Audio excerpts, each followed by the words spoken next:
La FEB est la seule organisation représentative des entreprises qui soit active à la fois en Flandre, à Bruxelles et en Wallonie. Et donc, ça vous explique évidemment que nous sommes toujours en train de parler soit en français, soit en néerlandais, et même également très souvent en anglais. Effectivement, lors du comité de rédaction. Ja.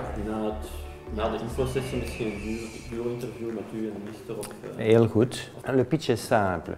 Nous avons cette volonté d'avoir au moins des bilingues qui sont toujours au contact de nos membres, qui sont au contact du monde politique. Pour avoir des bilingues, si vous devez compter uniquement sur l'enseignement en Belgique, malheureusement, vous vous rendez compte que les étudiants ne sortent pas avec une connaissance optimale de l'autre langue lorsqu'ils terminent leurs études en hautes écoles ou à l'université. Il y a donc besoin, avec des jeunes, de formations complémentaires. Et donc nous étions à la recherche d'un opérateur qui puisse effectivement nous accompagner dans cette nécessité d'amélioration. Nous essayons d'avoir à la fois des formations collectives et des formations individuelles. Un exemple de formation collective, c'est ce qu'on appelle les Learn at Lunch, qui nous permet d'organiser sur une heure du midi, avec maximum 6 personnes, un échange à propos d'une thématique qui est présentée par le formateur du CERAN. Extrêmement intéressant. Formation plus individuelle. Une ou deux personnes ont besoin d'une formation particulière parce que, par exemple, elles vont devoir négocier sur un thème qu'elles ne connaissent pas très bien.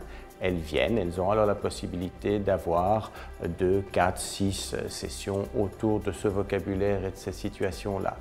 D'autres hypothèses, quelqu'un qui est vraiment, je dirais, débutant ou en tout cas pas extrêmement bon dans l'autre langue a vraiment besoin d'un bain intensif. Là, nous pensons alors à l'envoyer pour une semaine au CERAN à Spa, où nous savons que l'immersion, si vous voulez, se fait et que les résultats sont extrêmement rapidement là.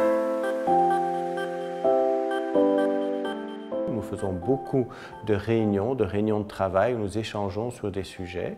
Et donc, quand je vois qu'un collaborateur qui est entré ici à la FEB il y a 6 mois et qui était quand même pas très bon dans l'autre langue, devient tout à fait à son aise pour s'expliquer certainement dans ses matières, c'est évident, mais devient à son aise, je me dis « Ah, il y a quand même une sérieuse amélioration ». Donc c'est le caractère subjectif, je ressens, je vois ce qui se passe, je sais très bien quel était le niveau d'entrée de mes collaborateurs. Et puis le caractère objectif, il ne faut pas perdre de vue que le CERAN nous donne à chaque fois, après l'année, un aperçu de l'évolution, si vous voulez, mesurée de nos collaborateurs sur base de différentes formations qu'ils ont suivies.